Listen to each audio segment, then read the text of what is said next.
शङ्कर हर हर शङ्कर जय जय शङ्कर हर हर शङ्कर। ॐ श्रीगुरुभ्यो नमः। हरिः ॐ।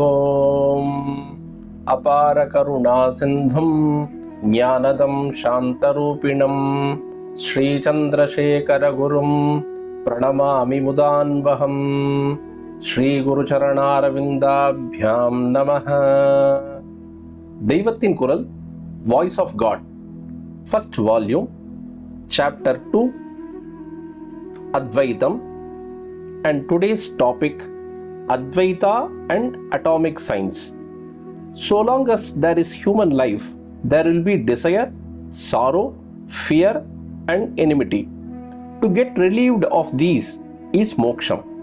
It is only by experiencing Advaitha that one can get relieved of attachment, sorrow, fear, and enmity and enjoy the bliss of moksha here itself. It is only when there is something other than us that there will be suffering on account of it, desire for it, or fear of it, or feeling of enmity against it. If there is nothing other than us, if the knowledge of Advaita dawns as experience that whatever is seen is all Paramathma, where is the chance of desire, fear, anger, and suffering affecting us? The scorpion and the snake now cause suffering to us. If we are ourselves scorpion and snake, there will be no such suffering, is it not? If the awareness comes that we ourselves are everything, the bliss which is our nature will be experienced. That is the state of moksha. It is not that we attain the state of moksha in some distant place after the body dies and gets destroyed. If the jnana of Advaita fructifies, we will be in the state of moksha here and now. How is it right to say that everything is one? Are we not actually seeing a variety of different things? Such a doubt might arise. Either what we actually see must be the truth, or what the Vedanta says and the Advaitic state experienced by the Jnanis must be the truth. Whatever is real must give unchanging peace, bliss, and contentment. In our practical life, this peace, bliss, and contentment are absent.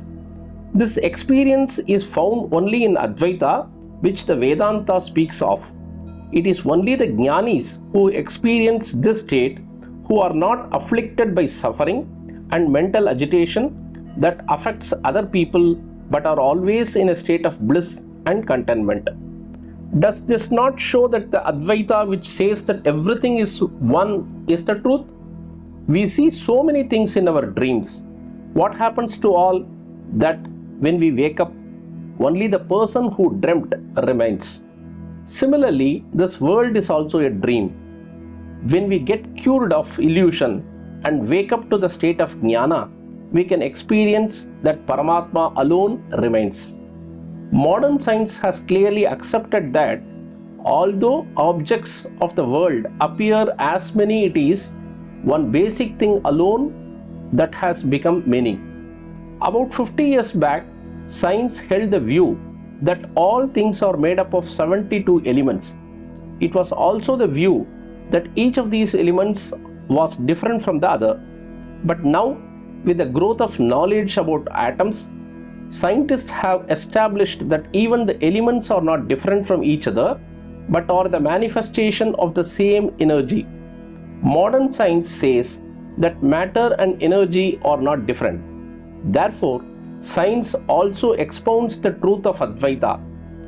Einstein, Sir James Jeans, and other prominent scientific experts have come closer to the concepts which the Upanishads and Shankara Bhagavatpada have expounded. When Advaita declares that the world is an illusion, it means that it is not the ultimate truth but only pragmatic truth. Its existence also is relative to Brahman only. This is what the scientists mentioned above say. Brahman only is the transcendental truth and the world is only pragmatic truth, says Advaita. This is what the scientists mean by saying that the world is relative to something else and is not the absolute truth. What is sad is that the scientists who discovered that matter and energy are same have used that knowledge to make atom bombs. This disaster is the result of science having limited its knowledge of the Advaitha of worldly matter at the intellectual level. The Advaitha of science, instead of limiting itself to the intellect and the external world, must become part of people's awareness and attitude. If through science the jnana that all life is same is attained, then modern science, far from harming life, will have ensured its great well-being. Pradosha Shankara, Pratyaksha Shankara.